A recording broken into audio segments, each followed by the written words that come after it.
Hello guys, welcome to our channel box. তো আজকে তো বাড়িতে বানালাম ভুট্টা ভাজা। তো তার জন্য এখানে আমি আগে লবণ, হলুদ, লঙ্কার গুঁড়ো আর একটু পরিমাণে তেল নিয়ে নিয়েছি। আর তার সাথে ভুট্টাটাকে আগে থেকে ছাড়িয়ে দিয়ে রোদে শুকিয়ে নিয়েছি। তারপর এখানে আমি কড়াইয়ের মধ্যে তেল দিয়ে দিলাম।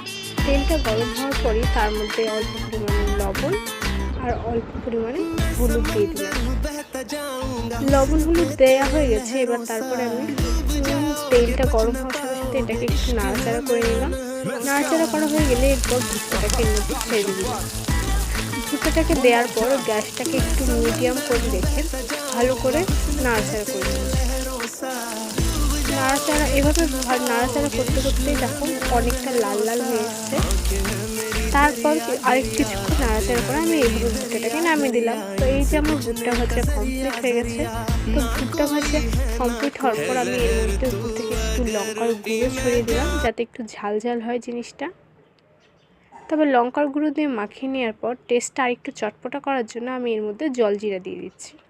জলজিরা অল্প পরিমাণে দিয়ে এই দেখো আমার ভুট্টা ভাজা কমপ্লিট। তো ভিডিওটা ভালো লাগলে অবশ্যই লাইক, শেয়ার এবং সাবস্ক্রাইব।